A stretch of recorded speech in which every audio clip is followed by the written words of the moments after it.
Big বং এ food অফিসাররা এসে বলে আপনাদের এখানকার খাবারে ককরোচ পাওয়া গেছে। এটা কতটা আনহেলদি, এর জন্য আমরা আপনাদের রেস্টুরেন্টটা বন্ধ করে দেব। এ কথা শুনে দীপা তাদেরকে রিকোয়েস্ট করলে তারা কোনো কথা না শুনে সেখান থেকে চলে যায়। এর জন্য সাক্ষ্যদীপ বাবু দীপাকে দায়ী করে কথা শোনাতে থাকে। এরপর রূপা মিশকার সাথে ফোনে কথা বলার সময় মিশকা রূপার সামনে এসে দাঁড়ায় আর রূপা বলে, তুমি খাবারে ককরোচ মিশিয়েছ না? মিশকা বলে, এ কাজ আমি করিনি, এটা করলে তো সূর্যদীপার পাশে এসে দাঁড়াবে, আর আমি এটা চাইও না। রূপা বলে, তাহলে এ কাজ কে করলো? তখনই সাক্ষ্যদীপ বাবুর মা এসে পড়ায় মিশকা সেখান থেকে চলে যায়। তারপর কতগুলি লোক এসে রেস্টুরেন্ট ভাঙচুর করলে দীপা আর সাক্ষ্যদীপ বাবু তাদের বারণ করলে তারা কোনো কথা শুনে না। সেই মুহূর্তে সূর্য এসে তাদেরকে বলে, কি করছেন কি আপনারা? সরে যান এখান থেকে, থামুন, রাখুন হাত থেকে।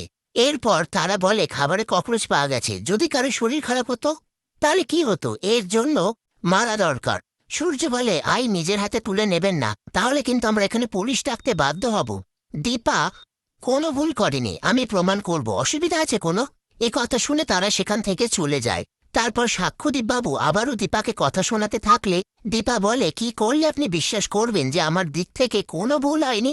পাশ থেকে সূর্য বলে, আমি জানি দীপা, আর এটা আমি প্রমাণ করে দেব। ঠিক তখনই সোনা এসে সূর্যকে বলে, তুমি ওনাকে গার্ড করে বসে থাকো। সূর্য বলে, এটা একটা প্রফেশনাল জায়গা, এটাকে পার্সোনাল ইস্যু বানিও না। সোনা বলে, পার্সোনাল তো অনেকদিন আগেই হয়ে গেছে। তখনই রূপা বলে, তুমি তো বাবা মা চারুকে নিজের সুবিধা মতন চাও, তুমি হিংসেকুটি নাও, সুবিধাবাদী। এই নিয়ে তাদের মধ্যে কথা হতে থাকে। তারপর সাক্ষ্যদীপ বাবু বাড়ি ফিরে এসে তার মাকে বলে, আমি এটা কিছুতেই বিশ্বাস করতে পারছি না, মিসেস সেনগুপ্ত এই কাজটা করতে পারে। এই নিয়ে কথা বলতে থাকে। তখনই রূপা বলে, তুমি তো দিন দিন রূপার বাবার মতন হয়ে যাচ্ছ, মায়ের কাজ কিছুতেই করতে পারে না, আমি কোনোদিনও আমার মাকে একা ফেলে রেখে যাব না, আমার মার কষ্ট পাবে না। এসব কথার মধ্যে উর্মি এসে সাক্ষ্যদীপ বাবুকে বলে, দিদিকে কোথাও খুঁজে পাওয়া যাচ্ছে না। রূপা বলে, মাকে খুঁজে পাওয়া যাচ্ছে না? কি সব বলছো? উর্মি বলে, এখন আমার খুব টেনশন হচ্ছে।